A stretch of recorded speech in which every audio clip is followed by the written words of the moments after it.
আসসালামু আলাইকুম, welcome back to my channel. আশা করি আপনারা সকলে ভালো আছেন আল্লাহর রহমতে এবং আপনাদের দুয়ায় আমি আলহামদুলিল্লাহ ভালোই আছি। আজকের রেসিপিতে থাকবে চিংড়ির বল।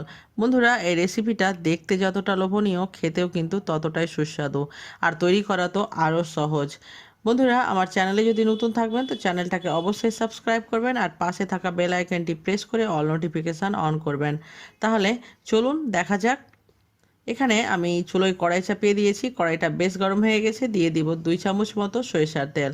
আমি সরিষার তেলে করছি, চাইলে আপনারা সাদা তেল দিয়েও করতে পারেন। তেলটাকে আমি ভালোভাবে কড়াইয়ের চারিদিকে ছড়িয়ে দিব।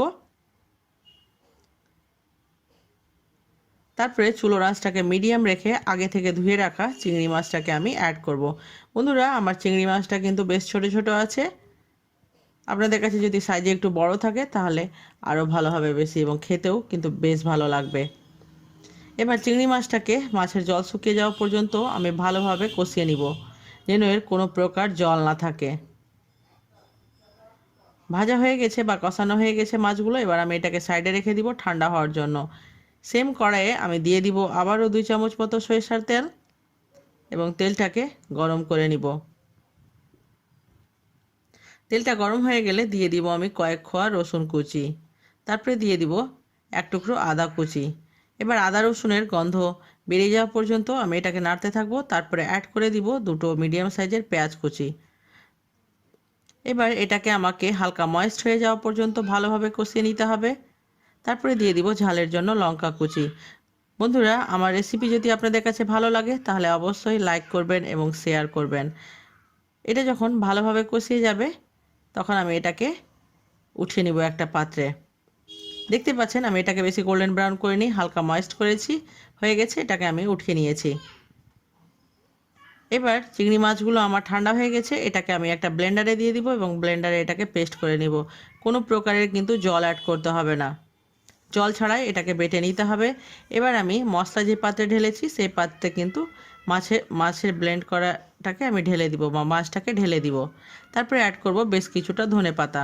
তারপরে দিব স্বাদ মতো লবণ, ভাজা ধনে গুঁড়ো, ভাজা জিরে গুঁড়ো। বন্ধুরা, আমি আর কোনো গুঁড়ো মশলা দিব না, কম মশলা দিয়েই এই রেসিপিটাকে তৈরি করবেন, দেখবেন বেশ খেতে ভালো লাগবে। ভালোভাবে এটাকে মিশিয়ে নিব। তারপরে আমি একটা বাটিতে একটা ডিমকে ভেঙে নিব। ডিমটাকে আমি ভালোভাবে ফেটিয়ে নিব।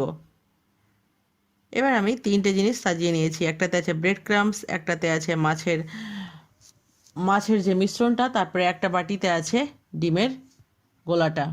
এবার আমি একটা বল শেপ করে নিয়েছি। তারপরে এটাকে আমি ডিমের কোটিংয়ের উপরে দিয়ে ভালোভাবে কোট করে নিব। আমি চামচের সাহায্যে করছিলাম কিন্তু হলো না। তারপরে ডিমের গোলার মধ্যে ভালোভাবে কোটিং করে এটাকে আমি ব্রেড ক্রাম্বসের উপরে দিয়ে দিব। আমি ব্রেড ক্রাম্বস দিয়ে করি, চাইলে যদি আপনাদের কাছে বিস্কিটের গুঁড়ো থাকে তাহলে ওটা দিয়েও করতে পারেন। ভালোভাবে আমি এটাকে হাত দিয়ে চেপে চেপে লাগিয়ে নিব সে চিংড়ির বলের গায়ে। আমি বল শেপ আকার দিয়েছি, চাইলে আপনারা যে কোনো আকারে করতে পারেন, ডিমের মতো বা চ্যাপ্টা। আবারও আমি ডিমের গোলা থেকে উঠিয়ে ব্রেড ক্রাম্বসের উপরে দিয়ে দিব এবং এটাকে আমি ভালোভাবে কোট করে নিব। বন্ধুরা, এটা ডাবল কোটিংয়ের জন্য উপর থেকে ক্রিস্পি হবে এবং ভিতর থেকে কিন্তু অতটাই সফট হবে। ভালোভাবে আমি হাত দিয়ে চেপে চেপে এটার কোটিং করে নিব, যেন উপর থেকে কোনো ভিজা ভাব না থাকে। আবারও আমি দিয়ে দিয়েছিলাম। দেখতে পাচ্ছেন কত সুন্দর তৈরি হয়ে গেছে।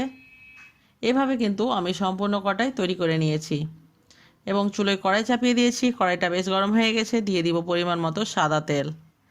সাদা তেল দিয়ে আমি চুলোর আঁচটাকে মিডিয়াম করে দিব। যখন তেলটা আমার মিডিয়াম হট গরম হয়ে যাবে তখন আমি একটা একটা করে চিংড়ির বলগুলোকে দিয়ে দিব। বন্ধুরা, যেহেতু আমার ভিতরে যতটা স্টাফিং আছে সম্পূর্ণটাই আগে থেকে সিদ্ধ করা আছে, সেই জন্য বেশি এটাকে আমাকে ভাজতে হবে না। হালকা 1.5 মিনিট রাখবো। 1.5 মিনিট হয়ে গেলে আমি এটাকে উল্টিয়ে দিব। বন্ধুরা, এই রেসিপিটা কিন্তু দেখতেও যতটা লোভনীয়, খেতেও কিন্তু ততটাই সুন্দর। দেখতে পাচ্ছেন তো, মিষ্টির মতো মনে হচ্ছে না, এবং খেতেও কিন্তু বেশ ভালো লাগবে। 1.5 মিনিট পর আমি অপর পিঠটাকে উল্টে দিব এবং এই পিঠটাকেও আমি 1.5 মিনিট রেখে উঠিয়ে নিব। বন্ধুরা, আমার এই রেসিপি আপনাদের কাছে কেমন লাগলো অবশ্যই আমাকে কমেন্ট করে জানাবেন। আর একবার হলেও আমার এই রেসিপিটাকে ট্রাই করবেন। ভালো খান, সুস্থ থাকুন, আপনাদের দোয়াই আমাকে মনে রাখতে ভুলবেন না। এটা আমি টমেটো সস দিয়ে পরিবেশন করেছি, আপনারা যে কোনো সস দিয়ে করতে পারেন, আর বিকালের আড্ডায় তো এটা জমে যাবে। আমার সঙ্গে অতক্ষণ থাকার জন্য অসংখ্য ধন্যবাদ। আবারও দেখা হবে নতুন কোনো একটা রেসিপির সঙ্গে। আল্লাহ হাফেজ।